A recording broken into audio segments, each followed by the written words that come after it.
What's up, guys? It's your boy Big O here. Welcome to the Better Together YouTube channel. And if this is your first time, welcome. But for all those who are tuning in again, I thank you so much.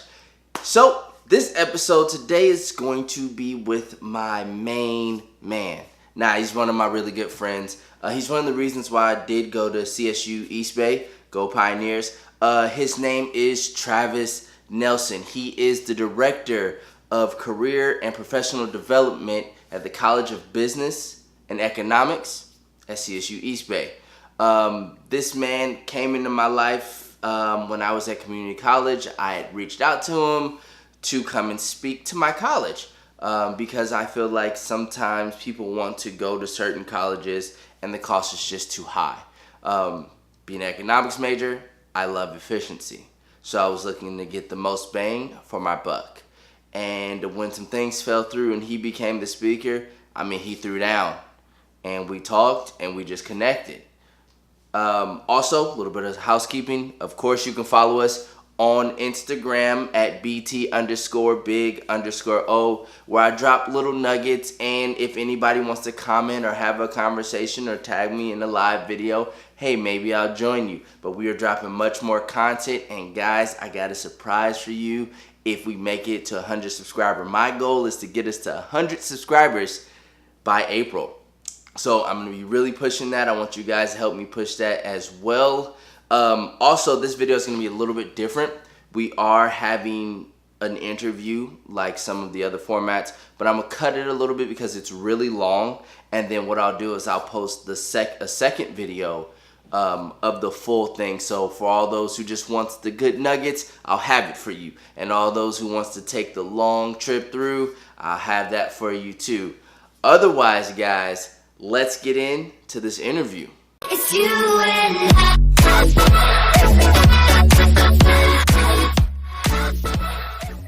Tell the people who you are. I'm Travis Nelson, and since we're talking about identities, I'm a manager of a career center at a local state college. I'm an uncle, a brother, a son. I'm a lot of different things to a lot of different people. I wear a lot of different masks. All right. So we are in this conversation about how do you view yourself. How important is it to view yourself? Well, it's incredibly important from the student experience, especially when you start considering that underrepresented minorities in particular are coming from oppressed identities. Mm-hmm. It's hard for students who might have a negative view of themselves and not belonging within like an academic space. That contributes greatly to their dropout rate inside of education. You know, they need to be able to feel like they belong, that they're able to achieve, that they can perform at the same level of everybody else. Right. And, just to kind of put into context about how I met him, I reached out to him from my junior college, Contra Costa College, as you guys have known. I've said that once before. And it was UC Berkeley or Cal State East Bay. And UC Berkeley backed out. And I just said, hey, can you do the full presentation? And he was like, sure, no problem. And he walked in and we just connected, and he was just, I viewed him as a very open person, easy to talk to. And since I was going there, we had this conversation of, oh, no, I'm going to East Bay. I'll see you there. Mm-hmm. And just meeting with him, just his viewpoint on seeing how many students come through makes him a great candidate. Because what is your background in? What did you study in school? Yeah, so my undergraduate degree is in sociology, so Bachelor of Art in Sociology from UC San Diego. Okay. And that was part of our topic is once UC Berkeley backed out, we had the conversation about how my degree coming from public Ivies really didn't do much for me because I graduated in 2008 at the beginning of the major hit of the economic recession. Mm-hmm. And at that time, experience counted for more than a fresh college graduate. Yes. Laid off multiple times. So my original intention was to get into education. I had ended up getting a job at UC San Diego, and within just a few months I was laid off. I worked at a Fortune 500 for pretty much a year and a half and laid off from that. Worked at an intellectual property law firm for 2 years, laid off. It was a hard experience, but eventually got back to here, which led to me being in front of you at Contra Costa. Right. So we have talked about him having different jobs. Did your identity change, or how you viewed yourself, did that change among that? Oh, absolutely, yeah. When you talk about identity development, what's really interesting about it, I should mention too that I'm currently a student again. I'm studying organizational leadership at University of San Francisco, and University of San Francisco, what's great is it really has a solid grounding in social justice, right? So identity is a big component of that. And if you look at identity development itself, it's something that changes across your lifespan. Like lots of times you just think like, well, I'm Travis. I'm just who I am. And right. Like I said earlier, we wear a lot of different masks because we're a lot of different things to different people, and we just assume whatever mask is right for that situation. So if you think about your development as you mature and get older, lots of the beginning is all around these external factors, right? It's what your parents want you to be. It's what your family wants you to be. It's what they want you to believe, right? Right.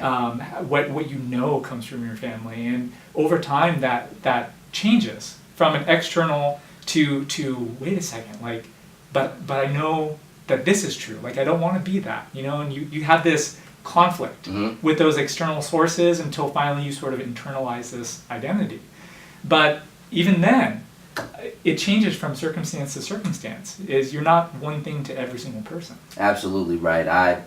I'm one thing to a certain group of friends and how I talk to them. I guess those are the masks that I switch out, and I become Octavius the partier with these group of friends, and then I become Octavius the leader when I'm in different settings, and then I'm a different leader in different settings, whether it may be in nonprofits or for-profits.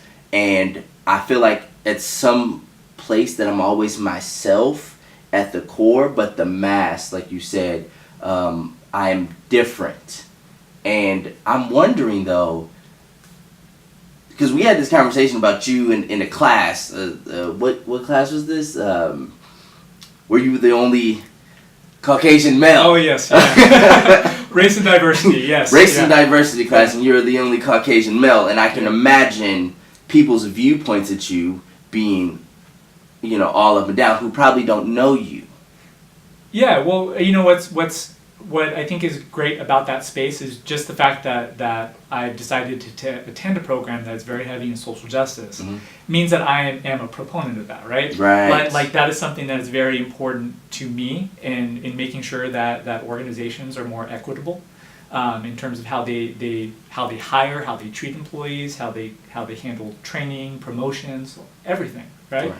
But it's very interesting to. It's the first time where I've had to confront this identity as being both like oppressor, right? As being white male and having benefited from a system of white supremacy. Right. While also simultaneously trying to be a champion of social justice. Right. It's a conflicting identity. Yes, that conflict. So if someone says, Travis, how can I view myself in a better light that will affect me in a more positive way? Can you do that? Can I get rid of this mask that I have? Or is it just something that I'm stuck with? So the great thing about these identities, and this is part of what we do in Jumpstart Weekend, right? You went through a portion of this, is we all have this voice inside of our head, particularly those with oppressed identities, right? They have this voice inside their head that's constantly saying, you're not good enough. You don't deserve to be here. And we all have that to some extent, right? Right. And when we get up in the mirror, every single morning, we say, we're not attractive enough, whatever the case is. We're not good enough at something. We're always our own worst judges. All right, so that mirror thing, I'm the complete opposite. I have to remove mirrors out of my room because I will be late. I'm like, hello, sexy. And maybe that's not healthy.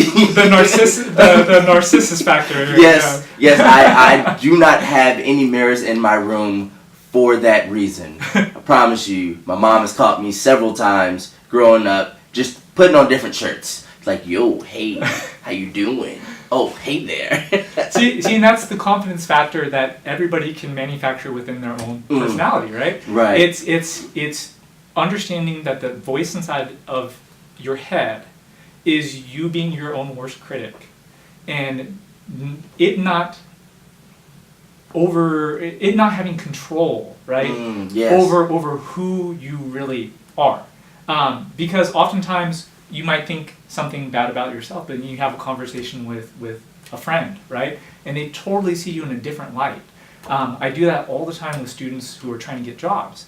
Lots of times I'll end up having a conversation with a student who will say, well, I have no skills. Like, why would this company want me? Why should I apply for this job? I'm not good in anything. If you sit that person down with their best friend and you ask their best friend to say, what are some of the traits of this person? Oftentimes the best things come out about that person, right? Right. And then all of a sudden they realize, oh my God, like how I view myself is very different from how other people view me, right?